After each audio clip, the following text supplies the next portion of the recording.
Je n'ai qu'une seule chose à dire. La suite va être incroyable.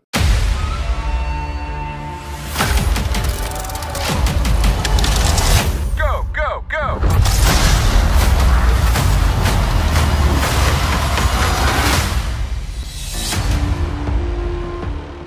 Salut tout le monde, c'est Spidey. On se retrouve aujourd'hui les amis pour la critique de l'épisode 5 de la saison 3 de The Mandalorian, sorti donc ce matin sur Disney+. J'ai pu les découvrir un peu plus tard que la semaine dernière où la critique était sortie à midi. Là je ne pouvais pas tout simplement. Et donc j'ai pu découvrir cet épisode nommé Le Pirate qui dure un peu plus longtemps. Merci enfin que cet épisode 4 qui avait duré 35 minutes, donc 30 minutes, un peu moins de 30 minutes de contenu avec les génériques inclus. Là, ça y est, on revient un peu à du 45 minutes, donc ça nous fait du 40 minutes de contenu, et bordel, c'était plutôt cool aujourd'hui. C'est vraiment un gros épisode qui est sorti, et j'ai adoré ce que The Mandalorian nous a proposé aujourd'hui. On va en parler, on va revenir sur tout ce qu'il y a eu, parce que oui, c'est des épisodes comme ça qu'on veut, c'est des épisodes où, eh ben, il y a beaucoup de surprises, beaucoup d'interrogations qui se posent dans l'épisode 4, et, bah tu poses pas de questions parce que t'en sais rien en fait de ce qui se passe, tu sais pas quelles sont les interrogations qu'on va nous laisser plus tard, tu sais pas vraiment où est-ce qu'ils veulent t'amener. Là enfin tu commences à comprendre, mais c'est l'épisode parfait où à la fin tu te dis ok, je veux absolument voir la suite. C'est l'épisode de bascule où ça y est, on va rentrer dans vraiment du The Mandalorian qui va envoyer du lourd, parce que voilà, je pense que les prochains épisodes on va être servi. Mais alors pour être servi, on va être très très servi, voilà. En tout cas, voilà, on va parler, n'hésitez pas à vous abonner, liker, partager, et on en parle. Donc, on se retrouve pour cet épisode. Alors, on va commencer par le petit caméo de début d'épisode que je me suis fait spoil sur Twitter, malheureusement. Je suis sorti de cours, j'ai allumé Twitter, enfin, j'ai été sur Twitter, j'ai cliqué sur le hashtag The Mandalorian. Le premier tweet, c'était ça. Zeb a donc fait un caméo dans The Mandalorian, et ça, ce n'est pas anodin. Il y en a qui diront, oui, c'est juste un petit caméo comme ça. Non, non, c'est pas un caméo comme ça. C'est clairement pour nous utiliser l'arrivée de la team, qui devrait normalement arriver dans Ahsoka, parce qu'on a vu je crois qu'il y avait eu un leak de teaser de la D23 cet été, où on voyait en fait Ahsoka passer devant une fresque, et il y avait un dessin donc de la team avec Ezra, Sabine, Kanan, Zeb et tout le reste. Et donc, ce caméo, il est pas anodin, sachant qu'Ahsoka, ça arrive très bientôt. Ça arrivera normalement soit fin été, soit hiver 2023. Je parlerai plus sur hiver 2023. Mais on est sûr que c'est pas anodin, parce que là, Zeb est donc fait partie des rebelles. Et déjà, il a la même voix en VF. Mon dieu, le VF, la VF de Zeb, je la trouve complètement folle. Et donc, je suppose que c'est le même acteur qui a repris son rôle pour le doubler. Je ne pense pas que c'est lui qui l'a joué, mais il est super bien fait. J'ai adoré comment ils l'ont designé. Il est très cool, il passe super bien à l'écran. Donc vraiment, Zeb, ça fait super plaisir. Je ne pense pas qu'on reverra de membres de la team dans The Mandalorian, à moins qu'on ait une grosse surprise avec Ezra. Je vous en avais déjà fait part. Je ne pense vraiment pas, mais si on a Ezra, les gars, cette saison est déjà une masterclass. S'il y a Ezra dans cette saison 3, cette saison sera une masterclass. Je ne veux rien entendre. Tout le monde a parlé de la saison 2 en tant que masterclass juste parce qu'il y avait Luke. Voilà, on va pas se mentir. Même si la saison 2 était très très cool, il y en a qui l'ont jugé en tant que masterclass parce que il y avait Luke. Donc s'il y a Ezra, je veux rien entendre. Cette saison, elle sera masterclass. Sinon, on va revenir sur l'épisode que j'ai trouvé extrêmement cool. Donc c'est l'épisode des pirates qu'on avait déjà vu dans le trailer, et je vous avais fait part la semaine dernière que j'avais dit attention, il reste plus que 4 épisodes, et il reste l'épisode sur Nevarro avec les pirates et tout. Sauf que j'avais oublié qu'il y avait des Mandaloriens à ce moment-là. Et puisqu'il y a les Mandaloriens, c'est très très cool. J'ai beaucoup aimé, parce que voir les Mandaloriens se battre ensemble, bordel, j'ai rarement autant kiffé. Des scènes de combat, c'est super cool. Alors oui, c'est pas très bien chorégraphié, mais les voir se battre, atterrir ensemble, voler, sortir du vaisseau de Bo-Katan, mais bordel, c'est exceptionnel. Vraiment, j'adore comment ils se battent, j'adore leur armure, je suis fan du design. Vraiment, cet épisode, il était fait pour moi. C'était un peu l'épisode fait pour moi, et j'ai adoré. Je pense que beaucoup vont aimer. Et donc, maintenant, quelles sont les révélations? C'est que les Mandaloriens vont donc être sur Nevarro, ça y est, vu que le rebelle est venu les a localisés grâce à R5. Donc maintenant, ils sont plus sur... on n'avait même pas le nom de la planète où ils étaient, on savait pas du tout où ils étaient, mais du coup maintenant ils sont installés sur Nevarro.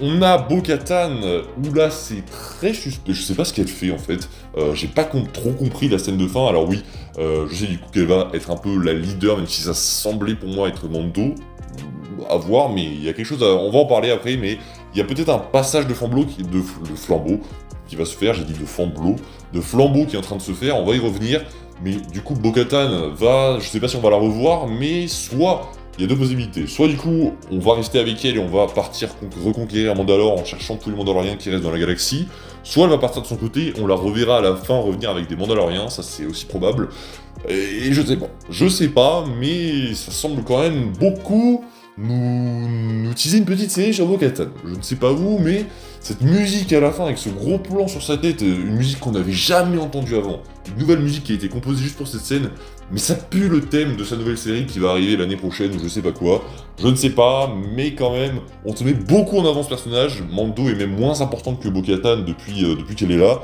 donc je ne sais pas, mais il y a moyen que ça se trouve Mando meurt à la fin de cette saison 3, c'est possible aussi, et que la saison 4 se sera concentrée sur Bo-Katan, et du coup la saison s'appellerait toujours The Mandalorian, mais The Mandalorians peut-être, parce on suivrait plusieurs Mandaloriens, puisque je pense qu'à la fin de cette saison, on aura la reconquête de Mandalore, et ça c'est l'avènement ultime de cette série, c'est ce qu'on a tous envie de voir, sachant qu'il y a une saison 4 qui est prévue pour The Mandalorian. Voilà, c'est ce qu'on a tous envie de voir, et j'ai très hâte de découvrir eh bien, ce que l'avenir réserve à ces personnages, surtout à Bo-Katan, parce que Bo-Katan, il y a énormément de mystères autour d'elle, le fait que l'armurière lui demande d'enlever son casque, alors oui, certes, elle voulait lui dire que c'était elle qui était passée des deux côtés, et en gros, elle nous a dit, je crois que, vu qu'elle a fait partie de deux clans, en tout cas de deux peuples mandaloriens, un qui ne portait pas le casque et l'autre qui portait le casque, ça justifiait le fait qu'elle puisse enlever son casque. J'ai pas trop compris pourquoi, mais ok si vous voulez. Et du coup j'ai pensé un instant peut-être que l'armurière allait enlever son casque, l'armurière qui a enfin cru que Bo-Katan avait bien vu un mythosaure sur Mandalore, et je pense qu'elle l'a cru direct, juste qu'elle a réfléchi au fait que eh bien, ça voulait dire beaucoup de choses. Et du coup, si vraiment on va sur Mandalore dans les prochains épisodes, bordel, ça va être insane. On pourrait avoir les meilleurs épisodes de tout Star Wars, les meilleurs contenus de tout Star Wars, si jamais ils n'ont pas foiré le truc. Ça va être vraiment incroyable, parce que ça m'étonnerait vraiment, enfin, je sais pas, hein, mais on utilise Mandalore depuis maintenant, je sais pas combien de temps, ça m'étonnerait qu'on ait vu que 30 minutes dans l'épisode 2. Enfin, je sais pas, et en plus on a vu juste des grottes de Mandalore, alors vraiment, je pense qu'on va voir bien plus que ça. En tout cas voilà, pour revenir un peu sur les pirates qui étaient déjà présents dans l'épisode 1, c'était sûr qu'ils travaillaient pour Moff Gideon, en tout cas je pense qu'ils travaillent pour Moff Gideon, et que le pirate qui leur a échappé, donc celui qui a un peu trahi tout le monde, il va aller rejoindre Moff Gideon pour les prévenir que les Mandaloriens sont de retour, bordel, qu'il n'y a pas juste un mec en armure de Beskar grise qui est présent, non, il y a tout un peuple, et je pense que du coup il va aller rejoindre Moff Gideon et qu'on va le voir dans le prochain épisode, c'est sûr. De toute façon, le prochain épisode on voit Moff Gideon, c'est obligé, de toute façon le mec qui travaille pour la République avait tout capté depuis le début, que tout était lié, que Moff Gideon s'était échappé, et d'ailleurs, quelle putain de scène de fin d'ailleurs, j'ai flippé ma race, c'est quoi ce bordel? J'ai cru qu'il allait y avoir, je sais pas moi, un monstre qui était caché dans le vaisseau, ou je m'attendais quand même à du Moff Gideon, ou Moff Gideon qui était toujours caché à l'intérieur du vaisseau, dans la soupe, j'en sais rien, enfin non, je dis n'importe quoi, mais je pensais qu'on allait vraiment le voir, mais non, ça a l'air d'être un Mandalorien qui a donc libéré Moff Gideon, what the fuck. Alors est-ce que c'est l'un du clan de la Death Watch? Je ne sais pas. Ou est-ce que c'est un Mandalorian qu'on connaît pas encore? J'ai vu des théories sur Twitter avec des noms que je connaissais pas, mais des noms très connus de Mandaloriens qui auraient pu libérer Moff Gideon. Alors pourquoi pas? Je ne sais pas à voir ce qu'il en sera, mais du coup c'est exceptionnel, vraiment. Pour l'instant, le teasing qu'on nous fait est exceptionnel, les épisodes sont cool, pas non plus dinguissimes. Voilà, là l'épisode était bien mieux, on est vraiment relancé maintenant sur une bonne dynamique de l'épisode. Mais on n'est pas non plus sur des épisodes où t'es devant, tu fais what the fuck, t'es en mode comme ça sur les révélations, pas sur l'épisode. L'épisode est très cool, certes, mais c'est pas non plus un chef-d'œuvre. Et de toute façon, The Mandalorian, ça n'a jamais été un chef-d'œuvre, mais ça n'empêche le fait qu'on adore cette série, et j'adore toujours autant cette série. En tout cas, voilà pour cet épisode 5. J'ai beaucoup aimé ce que l'épisode nous présente, les interrogations qu'on nous porte, parce que là, actuellement, on est complètement dans le flou concernant la suite de la série, parce qu'il n'y a aucune chaîne image qui a été montrée, donc tout le reste, c'est la nouveauté à 100%, on ne saura rien. Et oui, j'avais juste envie de terminer sur quelque chose, bordel. Star Wars, Disney+, je sais pas qui fait ça, mais quand vous faites des récaps d'épisodes, les gars, est-ce que vous pourriez arrêter de spoiler tout l'épisode? C'est-à-dire que là, on a en premier, je sais plus ce qu'on a, on a des souvenirs de Moff Gideon avec tous les plans qui te disent « Oh oui, il est peut-être pas mort !» Arrêtez de faire ça! Mais c'est complètement naze, je ne comprends pas en fait.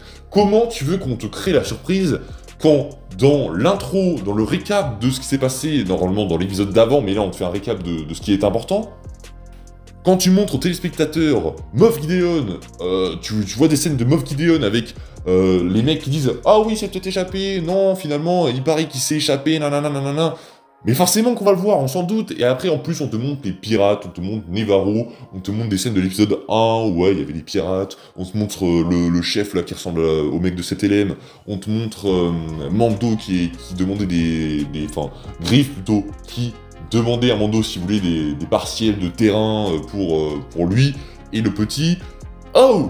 Vous voulez pas non plus nous montrer des scènes de Star Wars Rebels pour nous montrer que Zeb est là aussi? Alors je sais pas, je comprends pas en fait. Pourquoi vous faites ça? Arrêtez de faire cette merde. Je ne comprends pas à quoi ça sert. En tout cas, faites juste un récap de l'épisode d'enfant en fait. Arrêtez de faire des récaps qui nous spoilent tout l'épisode.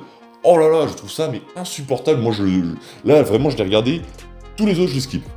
Tous les autres, je les skip. Je vous promets qu'il y a un moment où on va se faire spoiler un truc vraiment.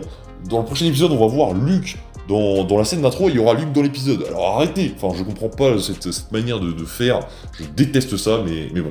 Voilà, c'était mon petit coup de gueule que je voulais passer par rapport à l'épisode. Sinon, l'épisode est très cool. Voilà, je ne suis pas un nœud de Star Wars, je suis juste un nœud de Disney+, qui fait des récaps tout pourris. Voilà, je vous dis à la prochaine, c'était Spidey.eu, ça de vous. N'hésitez pas à vous abonner, liker, partager. Salut tout le monde.